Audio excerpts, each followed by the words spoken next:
juntos abrir as nossas Bíblias no livro do Apocalipse, capítulo 14. As pessoas que estão chegando aí nas redes sociais, estamos aqui no templo da Assembleia de Deus, Ministério Apologético, né? Hoje é o culto de ceia e nós somos gratos ao Senhor porque temos a oportunidade de nos reunir aqui, ainda que muitos estão faltando, né? Por causa da pandemia, mas nós estamos aqui para louvar o Senhor. Livro do Apocalipse, capítulo 14, vamos ler a partir do versículo 1, vamos estender até o versículo 5, glória a Deus. Todos acharam? Leiamos a santa, bendita e eterna palavra do Senhor. E eu olhei, e eis que o Cordeiro estava em pé sobre o monte Sião, e com ele 144.000, tendo o nome de seu pai escrito em suas testas. E ouvi uma voz do céu como voz de muitas águas, e como a voz de um grande trovão. E ouvi uma voz de arpistas, arpeando com as suas harpas. E eles cantam como se fosse uma canção nova diante do trono. E diante dos 4 seres viventes e dos 4 anciãos. E nenhum homem podia aprender aquela canção, senão os 144.000 que foram comprados, redimidos na minha tradução da terra. Eles são os que não foram contaminados com mulheres, porque são virgens. Estes são os que seguem o Cordeiro para onde quer que vá. Estes foram redimidos dentre os homens, sendo as primícias para Deus e para o Cordeiro. E na sua boca não se achou astúcia. Aí na tradução de vocês acho que é engano, né? Porque eles estão sem culpa diante do trono de Deus. Podemos dizer amém? Amém. Glória a Deus. Podemos adorar o Senhor nessa noite, agradecê-lo, porque é uma noite oportuna de nós relembrarmos, né? A sua morte, a sua ressurreição, a sua ascensão, e também nessa noite refletir que Ele vai voltar, irmãos. É muito próximo a volta de Jesus. E também essa época agora, sobretudo, é uma época de nós buscarmos aprender mais da parte de Deus, né? Estarmos mais íntimos com Ele, se aproximar mais dEle, para que nós possamos nos fortalecer. Alimentando da palavra de Deus, nós nos fortalecemos. E o que eu quero falar com os irmãos nessa noite, vamos discorrer aqui sobre um assunto muito importante, né, como os demais assuntos bíblicos, mas também muito pouco falado esse assunto, principalmente nos dias que nós estamos vivendo, né? Nós vamos abordar mais um tema aqui que é escatológico, sobre esse grupo que é chamado de 144.000, é um número literal, não obstante muita gente diga que não é literal, né? Essa semana mesmo eu ouvi um pregador que se diz especialista na área da escatologia, e ele dizendo, não é um número literal isso daqui, é um número representativo, não são 144.000 literalmente, mas quando nós estudamos esse assunto, observando outros textos que lançam luz aqui, nós percebemos que esse número ele é literal, porque ele é um número governamental, né? É o múltiplo de 12. Quando nós multiplicamos 12 por 12, 144. Fala de um número de governo, de governamental. E esse grupo de 144.000, ele tem um papel preponderante durante o período do milênio, na pregação do Evangelho. Eu vou dar uma explicada para os irmãos aqui.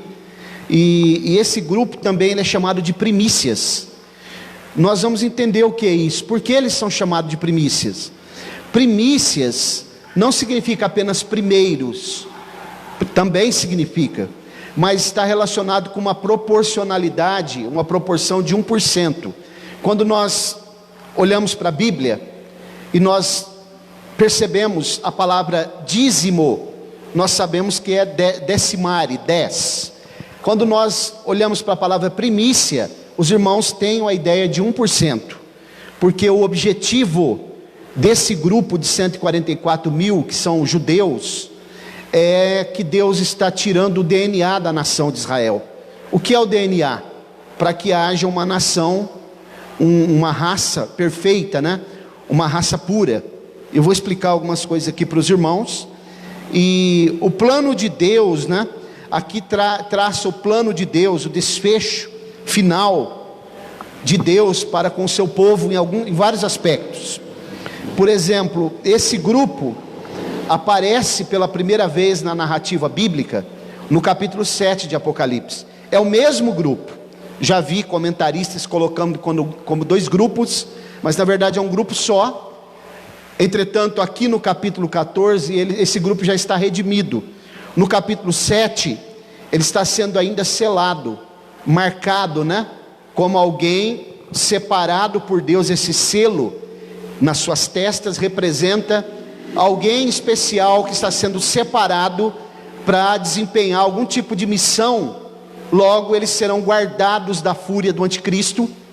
E esse grupo, ele vai ter um papel preponderante, como eu disse, né? Eles são selados para um trabalho especial, né? E esse trabalho especial é a pregação do evangelho do reino durante o período do milênio, o período milenar. Isso é muito fácil da gente ver quando a gente lê Isaías 66, 19, quando a gente lê o Salmo 22, por exemplo, os versos 30 e 31, e outros textos que a Bíblia revela a respeito dessa pregação que eles farão para as pessoas que vão nascer durante o período do milênio. Isso aqui é muito importante, irmãos, nós sabermos. Então esse grupo, ele está protegido. Quando a gente estuda o capítulo 12 do livro do Apocalipse, nós percebemos que esse grupo, ele é chamado, ele é colocado como uma metáfora de uma mulher que está com dores de parto para dar à luz. Mesmo que alguns digam que aquela mulher não é a nação de Israel, especificamente esse remanescente de 144 mil, alguns dizem que é a igreja, outros dizem que é Maria, mas quando nós estudamos o assunto e a corrente predominante da escatologia bíblica aponta para que esse grupo de 144 mil representa o remanescente de Israel, um grupo separado que está lá no capítulo 12, representado por aquela mulher que vai dar à luz a um filho varão. Esse filho varão, existe uma interpretação escatológica chamada parcialista ou parcial, que diz que o filho varão são os vencedores, né? Aqueles que vencerem, um grupo especial que venceu. E por incrível que pareça, esse grupo de parciais, de interpretação parcialista, eles dizem que a mulher é a igreja e o filho varão da mulher também é a igreja. Como assim? A igreja deu à luz a própria igreja, e nós sabemos que Jesus, ele não nasce da igreja. Quem nasce da igreja, quem nasce de Jesus é a própria igreja, na cruz. E quem nasce da nação de Israel é Jesus. Então o filho varão do capítulo 12, que a Bíblia diz lá, é Jesus. Isso é confirmado no capítulo 19 de Apocalipse, quando diz que ele há de reger as nações com vara de ferro. Então, irmãos, o que eu quero mostrar para vocês, acompanhem comigo com atenção essa mensagem expositiva. A partir do versículo 1, nós percebemos que tem alguns detalhes aqui, ó. Eu olhei e eis o Cordeiro que estava em pé sobre o monte Sião. O monte Sião, como também já expliquei aqui algumas vezes, é uma figura do céu, é onde está o trono de Deus. Por isso que Deus é chamado El Shaddai, o Todo-Poderoso, o Deus da montanha, porque o trono de Deus está sobre o monte Sião, que não é o monte Sião de Jerusalém aqui terrena, mas é o monte Sião celestial. Então nós percebemos que ele aparece de pé. Os irmãos perceberam que o Cordeiro, que é Jesus, ele está em pé sobre o monte Sião, e os 144 mil estão em pé juntamente com ele, tendo o nome de seu pai escrito nas suas testas, que é o selo, para que eles possam desenvolver o trabalho. E quando nós lemos a Bíblia, vamos estudar esse assunto, nós percebemos em Lucas 21:36, que a Bíblia diz que todo crente deve vigiar para que ele possa escapar. Ali tem um texto que fala sobre a grande tribulação, e ele diz que nós devemos estar vigilantes para que possais escapar destas coisas e estar em pé diante do Filho de Deus, ou do homem. Significa que o fato dos 144 mil estarem de pé diante de Jesus, significa duas coisas: que eles ressurgiram, estão ressurretos, mesmo que alguns que eles morreram, mas eles já ressuscitaram, e que eles venceram, conseguiram desempenhar o papel deles no período do milênio, e agora eles estão redimidos diante de Deus, em pé, diante do Filho do Homem, representando também aqueles que serão salvos, que alcançarão a salvação, vencerão as tribulações, serão fiéis até o fim, não largarão a sua cruz, não deixarão de seguir o Senhor, não abandonarão a fé por nenhum motivo, por nada deste mundo, estarão sendo fiéis até o último momento da sua jornada. E a Bíblia diz: ser fiel até a morte, dar-te-ei a coroa da vida eterna, né? Então, irmãos, muito interessante essa palavra. Eles já realizaram o seu trabalho. Uma coisa que a gente precisa entender no livro do Apocalipse, que também é pouco ensinado, é que os assuntos que envolvem o livro do Apocalipse, eles vão só até o capítulo 13. A partir do capítulo 13 até o capítulo 22, são complementos, são descrições ou referências a respeito dos assuntos que foram tratados anteriormente. Isso aqui é muito importante saber. Senão, você lê o capítulo 7, lá vê esse grupo de 144 mil, você vai pensar que é outro grupo aqui no capítulo 14, mas é o mesmo grupo. Mas aqui, eles já cumpriram o seu papel, já estão diante de Jesus, já estão de pé diante do Senhor. De pé também pode significar ressurreição, levantar, porque a Bíblia diz lá em Daniel capítulo 12, no último versículo: tu porém, Daniel, encerra as palavras, você vai descansar, o texto diz, você vai dormir, mas no fim dos tempos, no fim dos dias, te levantarás, ou ressuscitarás, para receber a tua herança. Então todo aquele que vencer, todo aquele que for até o fim, todo aquele que servir a Jesus com fidelidade, todo aquele que vencer as tribulações, todo aquele que passar por cima das lutas que nós enfrentamos aqui, não negar a fé, não abandonar o Senhor, estar diante dele firme e constante, um dia estará de pé diante dele, agradecendo a ele e louvando a ele pela vitória e pela salvação. Versículo 2: e ouvi uma voz do céu, como a voz de muitas águas. Os irmãos já aprenderam que essa voz é a voz do Pai, do ancião de dias. Entretanto, quem está falando pelo Pai é o Filho, porque a voz de Jesus é como que de trombeta. É uma voz muito impactante, como o trovão também, Quando você ouve o trovão, aquele trovão muito impactante num dia de chuva, porque isso acontecia no Antigo Testamento, quando ele respondia. O Pai, o ancião de dias, respondia para Moisés, para o povo, era como trovão, relâmpagos, vozes, como o som de trombetas, lá de chofar também. Então essa voz ela é muito impactante. E eu ouvi arpistas que estavam tocando, arpeando as suas harpas. Isso daqui, irmãos, é muito profundo. Arpistas, seres celestiais tocando um cântico novo. E a Bíblia diz no próximo versículo, versículo 3, que eles cantavam como um cântico novo. E esse cântico novo estava sendo cantado diante dos 4 seres viventes, que a Bíblia fala aí animais, mas são querubins, e diante dos anciãos. E nenhum homem podia aprender a canção, senão os 144 mil, porque foram comprados, redimidos da terra. O que nós aprendemos com isso?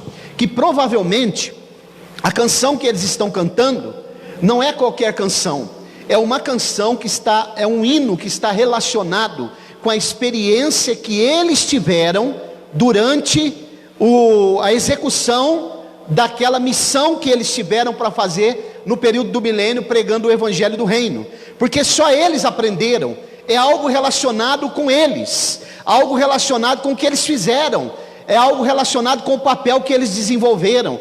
E nós também, todos que fazemos parte do reino de Deus, nós temos um papel preponderante no reino de Deus. Por isso vale a pena seguir até o fim, por isso vale a pena não abandonar a fé, por isso vale a pena nós passarmos por cima das dificuldades, por isso vale a pena abandonar as coisas aí de fora, abandonar o engano. E nós vamos ver aqui que na boca desses homens, ou mulheres, a Bíblia me parece não especificar que eles sejam homens do sexo masculino apenas, mas são 144 mil, e a Bíblia diz que eles não havia engano na sua boca, não havia mentira, não havia nenhum tipo de engano, de coisas que pudessem desabonar a conduta deles. E é exatamente isso que Deus espera de cada um de nós durante a nossa jornada aqui nessa terra, irmãos. O Senhor está nos observando,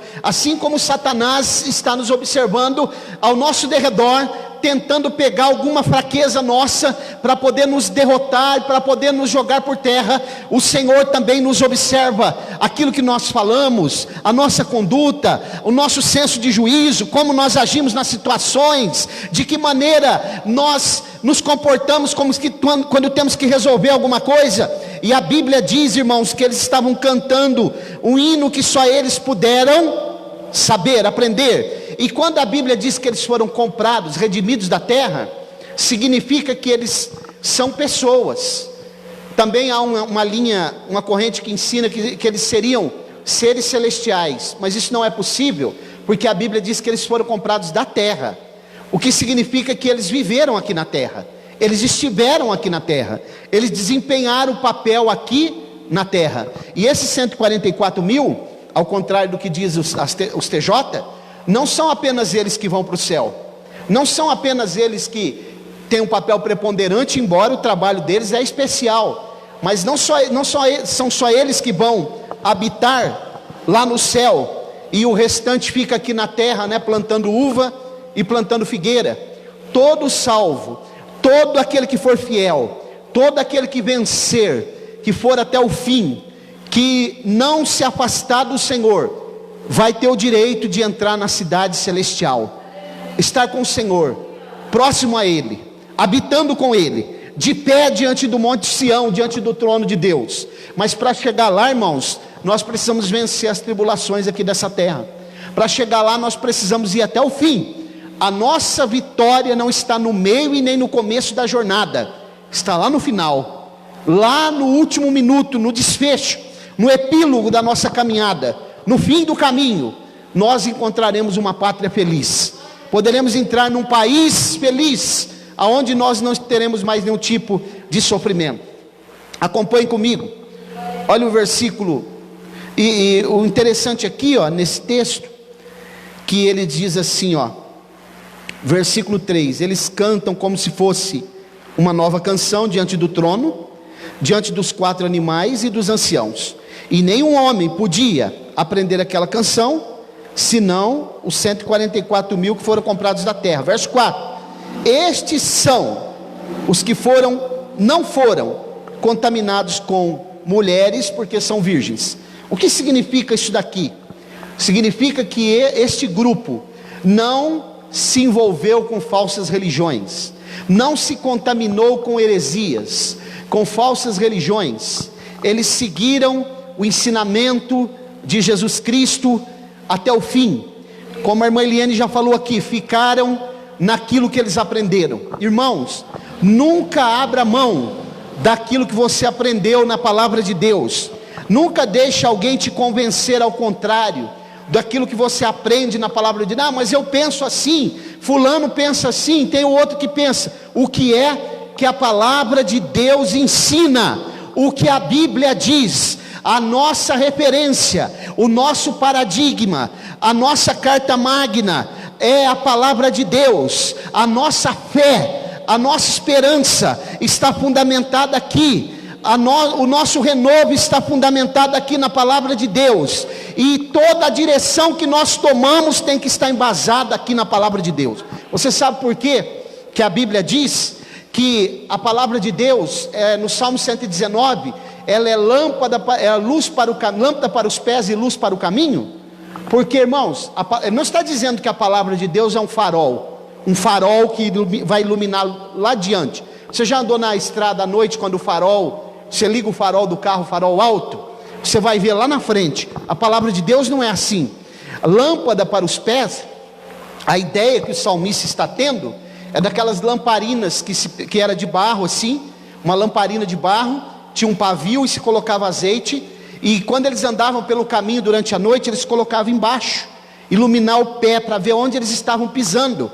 Então, uma lamparina daquela, ela não vai iluminar longe, ela só vai iluminar o passo que você vai dar de cada vez. Significa que a Bíblia, a palavra de Deus, ela nos mostra o passo que nós temos que dar de cada vez. Ela vai nos orientando aos poucos. Cada passo que eu dou, ela vai mostrando o caminho. Daqui a pouco eu dou outro passo, ela ilumina mais um pouco. Daqui a pouco outro passo, ela ilumina mais. Por isso que Provérbios vai ratificar dizendo que a vereda do justo é como a aurora do dia, vai clareando, clareando até ser dia perfeito. Essa é a ideia. Por isso nós não podemos abrir mão daquilo que nós aprendemos. Não se deixe ser levado por pensamentos humanos, por aquilo que às vezes nós pensamos. Não, mas eu penso assim. Nós temos que pensar aquilo que a Escritura nos ensina, porque aqui está a verdade absoluta de Deus. Glória a Deus. Ah, mas eu penso assim. E como que a Bíblia diz? Como é que a Bíblia diz que nós devemos pensar? Os irmãos perceberam uma coisa aqui, no versículo 4, que eles não se contaminaram com mulheres. Mulher aqui significa religiões falsas, em profecia pode significar isso. E a Bíblia diz que eles seguem o Cordeiro, para onde? Para onde quer que ele vá. Olha isso daqui, isso aqui tem um paralelo com Mateus 16, 24. Você sabe o que está escrito em Mateus 16, 24? Vocês sabem? Todo aquele que quiser vir após mim, faz o quê? Negue-se a si mesmo, tome a sua cruz e siga-me. Isso aqui nos dá um parecer que a Bíblia não está dizendo que ele seguiu o Cordeiro até na esquina, ou seguiu o Cordeiro até em Barretos, ou até na cidade de São Paulo. Ele seguiu o Cordeiro onde quer que ele fosse, porque o crente, aquele que encontrou-se com Jesus, ele tem uma meta, ele tem um alvo, e a referência dele é Jesus. Ele anda nas pegadas de Jesus, ele anda aonde Jesus vai, aonde Jesus aponta, aonde Jesus mostra que deve ir. Ah, mas eu tenho uma situação para resolver aqui, eu vou ter que resolver desse jeito. Como que Jesus quer que nós resolvamos? Como nós consultamos Ele, nós falamos para Ele: Senhor, como que eu faço? Como a Tua palavra me orienta aqui para eu fazer esses 144 mil? Aonde quer que Jesus vai, eles seguem Ele, porque eles têm convicção, eles sabem que Jesus é alguém a ser seguido. A Bíblia, observe o que diz em Mateus 16: todo que quiser, ninguém, irmãos, é obrigado a seguir a Jesus. Agora, a partir do momento que eu tomo a decisão de segui-lo, eu preciso seguir Ele constantemente, aonde Ele for, de vez em quando ele encontrava com alguém no seu ministério terreno, e ele dizia: segue-me. A Bíblia diz que quando ele passa lá na alfândega, e Mateus estava sentado lá, Mateus estava sentado cobrando impostos, e ele diz: Mateus, Levi, né? Levanta-te e segue-me. E a Bíblia diz que ele naquele mesmo instante deixou tudo e seguiu Jesus. A Bíblia diz que quando os 2 discípulos de João Batista perceberam que a mensagem de João Batista falava a respeito de Jesus, a Bíblia diz que quando João diz a ele seguir, então no momento do batismo que Jesus é batizado, e a voz do Pai diz lá: este é o meu filho amado em quem tenho prazer, a ele seguir, ouvir. naquele momento, 2 discípulos de João Batista seguiram Jesus até onde ele foi, para ver onde ele morava. Os discípulos que estavam na beira da praia do mar de Tiberíades também seguiram a ele. Porque, irmão, Jesus é alguém a ser seguido. Jesus é a nossa esperança, a nossa resposta, o nosso paradigma. Jesus é a nossa maior referência. Jesus é aquele que nós podemos depositar nele toda a nossa confiança. Jamais Jesus vai nos deixar frustrado. Os amigos podem nos abandonar. Aquelas pessoas que às vezes nós confiamos e achamos que são nossos amigos, mas de repente eles vão embora, eles nos deixam. Jesus jamais fará isso. Ele estará conosco, portanto, vale a pena segui-lo, vale a pena estar indo na sua direção, vale a pena olhar para ele, olhar só para ele e ter a esperança de que um dia também, como esses 144 mil, nós possamos estar de pé diante dele, diante do trono de Deus, sabendo que nós somos comprados também, porque ele também pagou o preço na redenção, para que nós pudéssemos ter a esperança da salvação. Glória a Deus. Agora a Bíblia diz, no verso 4, que eles foram redimidos, né? Dentre os homens, eles seguem o Cordeiro, para onde quer que o Cordeiro vá, e eles também são primícias para Deus e para o Cordeiro. Agora aqui, ó, é muito interessante isso daqui. O que significa essa palavra que eles são primícias? Primícias, eu já expliquei que não é só primeiro. Quando a gente olha, irmãos, para o livro de Levítico, capítulo 2, e também quando a gente olha lá para o capítulo 23 do livro de Levítico, nós encontramos lá detalhadamente o que significava a festa das primícias. Os judeus, eles usam 3 nomenclaturas para a festa das primícias: primícias, colheita dos primeiros frutos, e também ele chama de Shavuot, do hebraico Shavuot, que é semanas. Essas 3 nomenclaturas é a mesma festa: primícias, colheita dos primeiros frutos e semanas, que eles chamam de Shavuot do hebraico. Quando eles colhiam os primeiros frutos, o sacerdote pegava e fazia um molho. Os irmãos sabem o que é um molho, é um feixe, né? Como se fosse um feixe de lenha. Poderia ser trigo ou poderia ser cevada. A cevada principalmente, porque a cevada em Israel, ela não precisa ser plantada, ela nasce sozinha. Ela nasce propriamente da terra. Então eles pegavam aquele feixe, aquele molho de cevada, e eles utilizavam para poder oferecer como oferta de manjares, de alimento lá no tabernáculo. E ele fazia um procedimento muito interessante. Ele pegava aquele feixe, que era feito com vários ramos de cevada ou de trigo, e ele fazia esse movimento aqui, ó, várias vezes, para lá e para cá, antes dele jogar na terra. Interessante que o capítulo 2 de Levítico também diz que a cevada, irmã Roberta, essas primícias não poderiam ser queimadas no fogo, no altar, junto com mel, né? E nem o mel também poderia ser queimado. Ele precisava fazer esse movimento, depois ele jogava na terra, lá no tabernáculo. Por que ele fazia isso? É um tipo de Jesus vindo à terra. Jesus precisou vir à terra. E mais uma coisa, o que acontecia também, quando ele fazia esse movimento, era num dia depois do Shabat. Qual é o dia depois do Shabat? Não é o domingo? Jesus ressuscitou que dia? Isso é um tipo da ressurreição de Jesus também.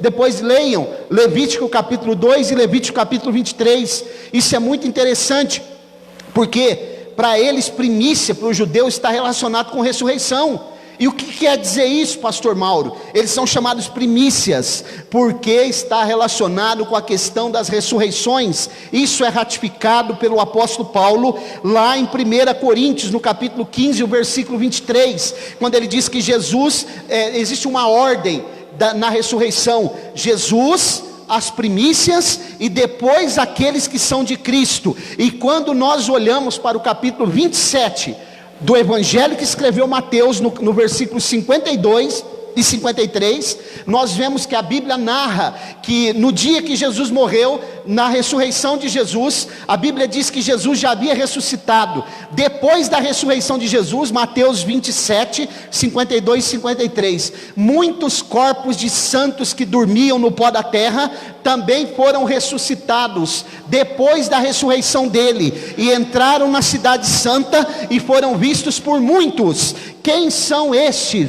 Por que eles precisaram ressuscitar no dia da ressurreição de Jesus? Porque Jesus era apenas um raminho de trigo ou de cevada. Precisava ter o feixe para se comemorar a festa das primícias, que tipifica a ressurreição. Por isso eles ressuscitaram. Mas em que cidade eles entraram? Não foi na Jerusalém terrena, foi na Jerusalém celestial. Mas quando eles foram vistos? No dia da ressurreição, no arrebatamento da igreja. Sabe por quê? Porque lá na Nova Jerusalém existe 3 dimensões: o que é, o que era e o que há de ser. Eles entraram e foram vistos por muitos, que Mateus narra, já na dimensão do há de ser, no futuro. Como é difícil entender isso, né, irmãos? Mas a palavra de Deus é profunda, ela se revela para nós, para nos aprimorar. Se você ama essa palavra, irmãos, observe essa palavra, creia nela, fale sobre ela, leia ela constantemente, nem que for um versículo por dia na sua casa. Quando você se levantar antes do seu trabalho, saia edificado, saia renovado e diga: Senhor, eu vou ler aqui um texto da tua palavra, me dá um dia de paz, me guarda no meu trabalho, me dá segurança, porque a tua palavra é segurança. A tua palavra, Senhor, ela me mostra o caminho, a tua palavra me dá a direção certa, e eu sei que eu estarei fortalecido, porque a tua palavra é pão, Senhor, para a minha vida. Nesta noite, se alimente, saia daqui renovado, caminhe mais um tempo, até você chegar ao momento de estar em pé diante do Senhor, diante do monte de Deus, do trono de Deus. Saia daqui nesta noite com as tuas forças renovadas, com a tua esperança novamente renovada, sabendo que muito em breve nós estaremos com Ele para sempre. Glória a Deus. Isso aqui é muito importante. A Bíblia diz que eles são primícias, 1%, né? Isso aqui é tirado, esses 144 mil, como eu disse, é um DNA. Deus está tirando eles para que seja tirado o DNA da nação de Israel. Então, irmãos, último versículo, versículo 5, eles são primícias, primeiros frutos. Se eles são primeiros frutos, está relacionado com ressurreição. O que significa isso? Que virão outros. Quem são outros? 1 Coríntios 15, 23, leia depois. Cristo, as primícias, né? E os que são dele na sua vinda. Glória a Deus. Então virão outros que serão ressuscitados. E Paulo, quando ele escreve 1 Coríntios 15, eu já estou indo para o fim, ele está justamente alinhavando, né, uma doutrina sólida, porque ele estava combatendo ali os saduceus, que não criam em ressurreição. Então ele está fazendo uma construção sólida, e dizendo que se Cristo ressuscitou, nós também ressuscitaremos. Se Ele não ressuscitou, então nós não ressuscitaremos. E ele ainda diz assim: se esperamos em Cristo, somente nesta vida, somos os mais miseráveis. Qual é a tua esperança, irmão? Só aqui nessa terra? O que você está esperando? Estou esperando as coisas aqui dessa terra, né? Tem alguma coisa que está te prendendo ainda de você servir a Deus? Pense a situação que nós estamos vivendo. Versículo 5: na sua boca não se achou engano, astúcia, porque eles são sem culpa diante do trono de Deus. São sem culpa porque Jesus pagou o preço da culpa. Não há engano porque não há mentira na mensagem que eles pregam. Eles pregaram durante o período do milênio uma mensagem verdadeira, uma mensagem bíblica verdadeira. Não há engano naquilo que eles falam. Você tem convicção, irmãos, que você tem ouvido a palavra verdade aqui? A palavra verdadeira? Quantas pessoas estão pregando por aí? Eu estou pregando a palavra de Deus. Quando você vai olhar o conteúdo, você vai perceber que não tem nada a ver com o que a Bíblia fala, com o ensino bíblico, cristocêntrico, puro. Nada a ver, irmãos. Está na contramão do que a Bíblia ensina. Hoje, inclusive, eu ia até colocar um vídeo aqui, né, mas nós estamos sem internet aí. Eu ia colocar um vídeo que eu coloquei no grupo hoje. E por incrível que pareça, é um pastor adventista que está falando. Mas valeu a pena colocar aquilo que ele está fazendo. Não sei se tem como colocar daqui a pouco. Se tiver, nós vamos só caminhar para o fim aqui dessa mensagem. Eu vou concluir e vou mostrar algo para os irmãos aqui, que os irmãos vão perceber. Nesse vídeo eu quero que os irmãos prestem bem atenção. Quero encerrar aqui, irmãos, guarde essa palavra, né? Esse assunto é maravilhoso, tem muitas outras vertentes. E que o Senhor nos desperte, né? Possamos seguir o Senhor aonde quer que Ele for, e que na nossa boca nunca ache engano em qualquer circunstância, que nós não façamos manobra, que nós não façamos arranjozinhos, jeitinho brasileiro, eu vou dar um jeitinho para burlar isso daqui, ó, que nós nunca façamos isso, e que nós venhamos sempre pregar a mensagem do Evangelho de forma fidedigna. E quando alguém perguntar para você, como que é isso daqui? Vamos ver o que a Bíblia diz. É assim, ó. Ah, mas eu não posso falar porque eu vou magoar a pessoa. Irmãos, a palavra de Deus não magoa ninguém. O que magoa as pessoas é a mentira. Vamos falar o que a Bíblia nos ensina, e vamos ter a esperança de que um dia também nós alcançaremos o que os 144 mil alcançaram. Que nós possamos guardar. Quem tem ouvidos para ouvir, ouça. Vamos orar. Glória a Deus.